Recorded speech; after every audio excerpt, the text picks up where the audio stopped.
Kau jangan bolehkan. Benda dah tak boleh. Bukanlah Pote cakap siapa-siapa. Pote jujur Pote cakap. Dalam isu ni, Pote akan duduk belakang DPKM.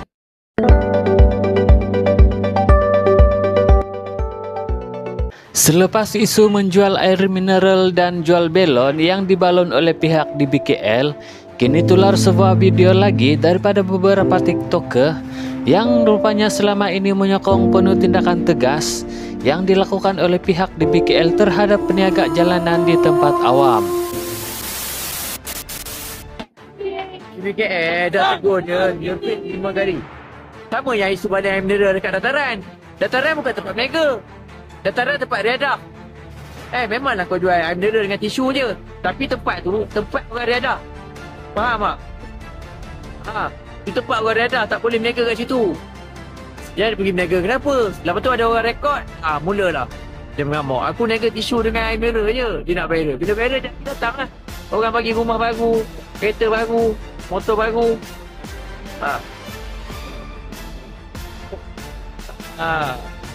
Agak-agak lah sikit. Orang yang bangunan kat situ sewa kedai mahal tau. Sebulan 40-50 ribu. Kau pergi tanya. Kau berniaga nak free, kepala otak kau. Warning dah lebih 5 kali. Sebab tu lah dia kena Dia kena ambil lesen dulu, kena ambil permit dulu. Warga asing mana ada kawasan tu. Dah lebih 5 kali dah.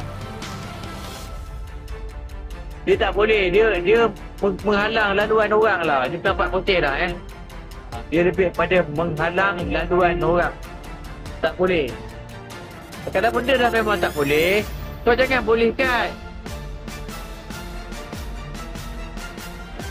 Benda dah tak boleh. Bukanlah Pote cakap siapa-siapa. Pote jujur Pote cakap.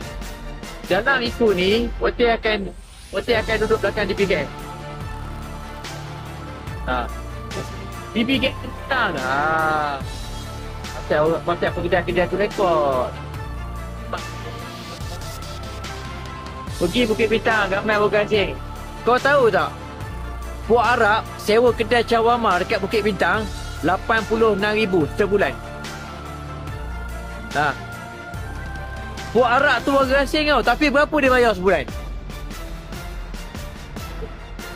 Aku tanya kau, berapa puak Arab jual shawarma, dia sewa kedai bangunan kat Bukit Bintang tu, berapa sebulan? RM86,000 dia bayar. Kau ingat dia berniaga free ke? Bahannya Pote. Bukit Bintang kat dalam Plaza Loyak, corner lot, bucu kecil, corner lot, RM40,000. RM40,000 bayar.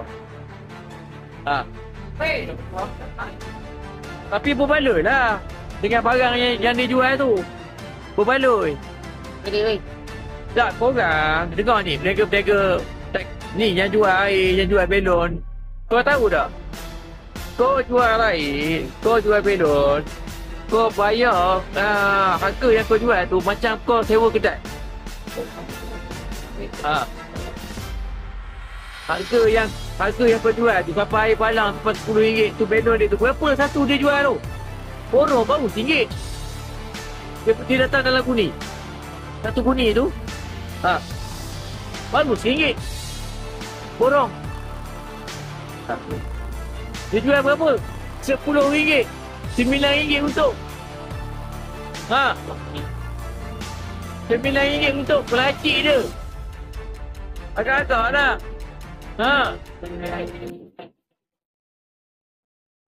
Selayang macam mana? Weh bang, selayang pasal kau tak nak pergi berniaga kat situ. Kau tak nak pergi berniaga.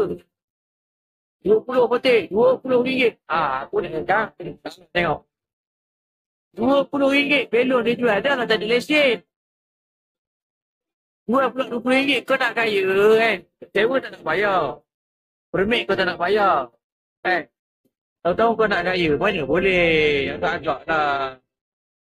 Pote tak sokong kau dia berniaga. Pote berkat DBKL. Ya. Jangan sampai nanti budak-budak Pote pula yang datang kat sana nanti. Jangan sampai nanti budak-budak Pote datang kat sana dengan DBKL. Ya. Dia kan ada sakit. Habis tu kalau ada sakit, memang meniaga tak payah ada lesen lah. Memang boleh rembuk suka hati lah. Ha? Dia tu kan sakit. Habis tu kalau sakit, memang dapat lesen besar. Ha? Memang dapat lesen besar lah. Memang boleh meniaga suka hati dia. Belon tu datang satu guni. Beli dekat pemborong. Dengar dulu pasal cerita. Okay? Dengar dulu pasal cerita. Belon tu beli satu beg plastik satu guni tu ada 100 pieces. Okay? 100 pieces RM36. Ada 100 pieces RM36. Dia jual 20 satu. RM20 dia jual. Cuba kau fikir pakai kepala otak. Cuba kau fikir pakai kepala otak kau. Kalau dia jual RM5, okey, mungkin motor boleh backup dia. Tak ada lesen, jual murah. Untung RM4 atas satu balon. Ini dah lah modal dia tak sampai RM1. 100 pieces, satu bundle tu RM36. Dia jual satu pieces RM20. Kepala otak dia. Air 5 boleh terima lagi kalau RM5. Air balang kat jalan tar. Pakai air paip. Balang bilah-bilah macam biasa. Hari ni tak habis, bubur dan peti beku. Besok cuang balik, jual RM10. Kau rasa macam mana? Korang rasa macam mana? Siapa boleh betal dengan putih? Siapa boleh betal dengan putih? Cuba kau cakap.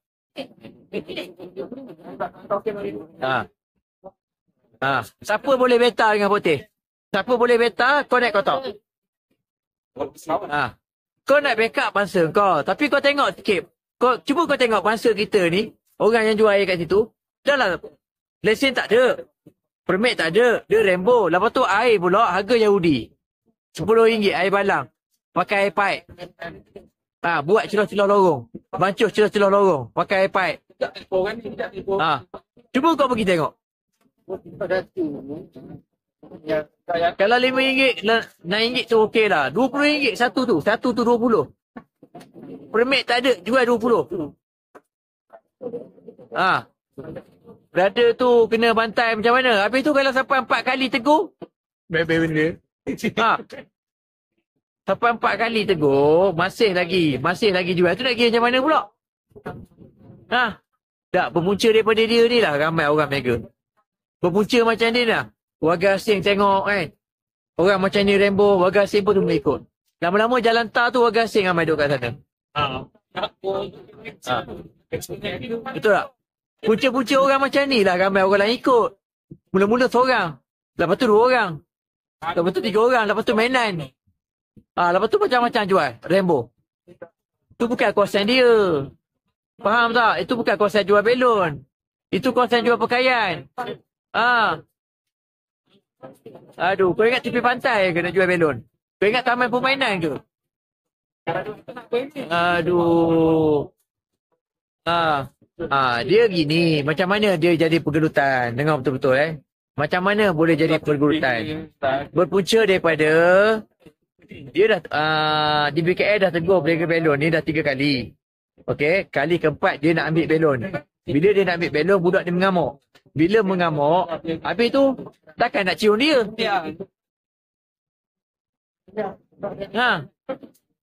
Kali keempat memang wajib dia rampas belon. Elok-elok nak rampas, budak tu mengamuk. Takkan nak cium. Ada ke orang mengamuk cium mulut? Tak ada. Betul? Tak ada. Belon Jepun tak boleh. Putih tak setuju. Walaupun belon Jepun tak boleh. Nak buat macam mana? Dah 3-4 kali dah tak boleh. Punca dia dah, Putih tak nak. Oh, rupanya penjaja belon ni dah ditegur 2 kali.